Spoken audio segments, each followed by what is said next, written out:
Hello friends of cooling science, in this video I'm putting two new Be Quiet air coolers to the test and up against each other. You could pretty much call it a battle or duel between cheap and quote-unquote expensive CPU coolers, air coolers to be exact. Although we clearly have to draw a line here, expensive doesn't truly apply today, but let's put it this way, the pricing is definitely on the higher end of things as opposed to what we usually tend to call cheap or affordable. Anyway, today I'm taking a look at the following two CPU coolers, namely the Be Quiet Rock Slim 2, probably one of the most space-saving air coolers within the manufacturer's lineup, and the new premium high-end air cooler coming in at a rather unconventional top flow design with a model name of Rock TF2. But let's not beat around this soup for too long. What are the prices like? At the time of this video, we are shelling out roughly $45 for the Rock Slim 2, what most would consider affordable.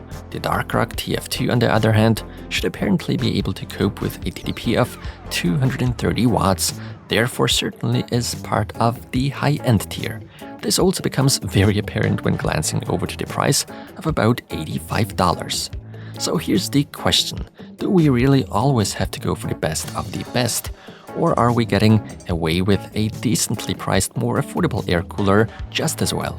And by that, I'm not just talking about these two Be Quiet models I have on my table today. I'm talking several cooling solutions, even by the competition, including AIO liquid coolers. Let's go ahead and start with the standard procedure, the accessories, and what comes included. Both models come with good and all the expected stuff. Included for the quote-unquote cheap Rock Slim 2 model are, first of all, the bare heatsink, a 135mm fan, paper documentation, and a high-quality mounting kit entirely out of metal. We are even graced with a bit of thermal paste. In the case of the more expensive Rock TF2, we get to see slightly more.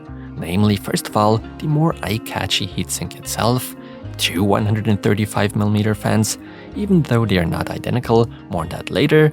In total, 4 fan clips, a Y-fan splitter cable, a little bit of thermal paste, paper documentation, along with a quality mounting kit here too, in black. Let's first talk about the more affordable Rock Slim 2. This one promises a cooling performance of a TDP of 160 watts, which isn't necessarily bad, considering the size. Actually, the size can easily fool us, something I had to discover after I tested it. The Rock Slim 2 comes in at a very high build quality, and given its price, it shines just as brightly when it comes down to the aesthetics. With that brushed aluminum look, Be Quiet obviously has done a great job, respect where it's due. Of course, such a more compact cooler is ideal for smaller cases. Still, the cooler comes equipped with a 135mm large fan in order to, first of all, allow for more airflow, and secondly, to keep the noise level down. In fact, that second point the manufacturer is doing strong advertising for. At max, we should be expecting a mere 23.7 decibels, and guys, I can confirm that. Even when putting the fan at its max speed, there's very little you actually hear of it. So in terms of noise levels, Be Quiet once again proves they're serious about their brand name. Vibration noises, you don't need to fear any. While we don't get those classic rubber pads on the fan's corners, instead we get a rubber ring absorbing all those vibrations. A rifle bearing comes into play here, by the way. What I additionally should mention is that a second pair of fan clips is kindly included, so you could, for instance, install a second fan at a later date. Attention has been paid to include fan clips that are compatible with normal, conventional, usual fan frames. The Rock Slim 2 sports 4 heat pipes with a diameter of 6mm and comes with a direct touch copper base.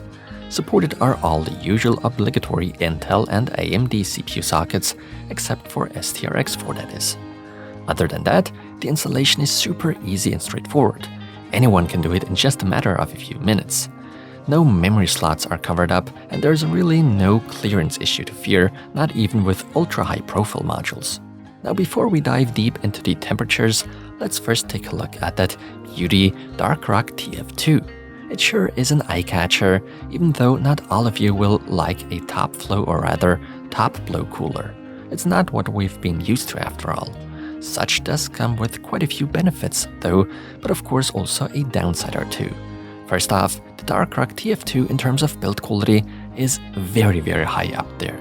Obviously, this cooler consists of two heatsinks that come with anti-vibration rubber elements because the fans themselves don't actually come with any rubber padding or any rubber ring. These two heatsinks are connected by a total of 6 heat pipes at a diameter of 6 mm.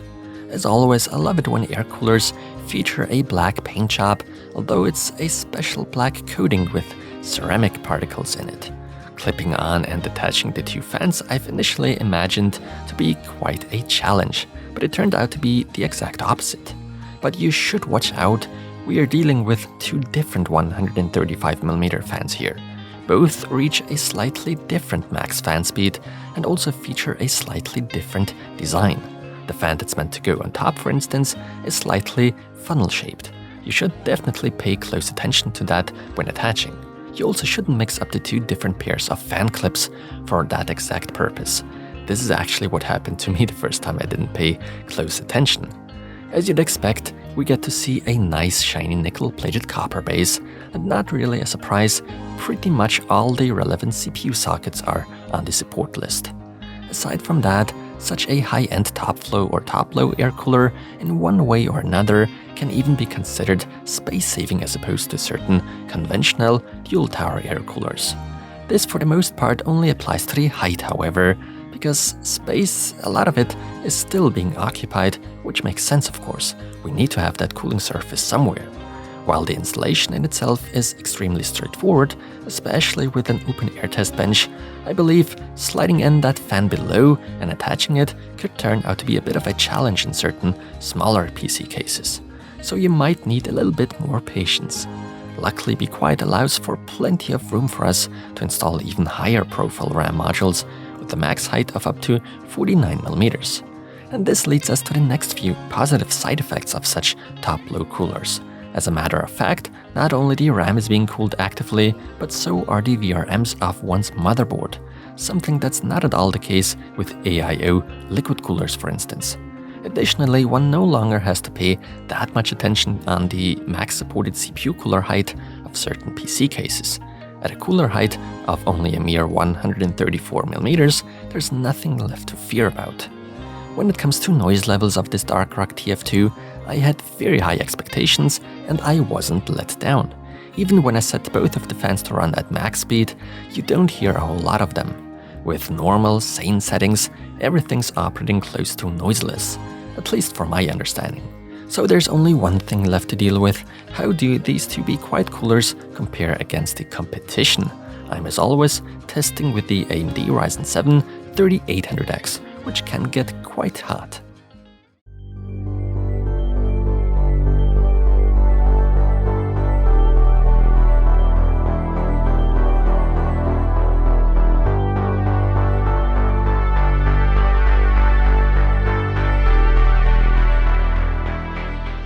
Guys, Be Quiet with their Rock TF2 top flow cooler sure does put serious pressure on Noctua and deep-cool. The Rock TF2, at least in my test, with the Ryzen 7 3800X, is up there at the very top of air coolers and even manages to come out on top of established legends such as Noctua's NHD15 and Deepcool's Assassin 3 by a degree or two. With not so intense loads, the gap minimizes, of course, no longer separating those different cooling solutions by that much.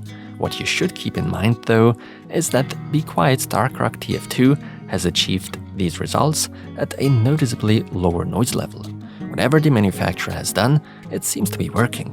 With this specific top-low cooler, you manage to nicely keep up even with 240mm AIO liquid coolers and partially beat those.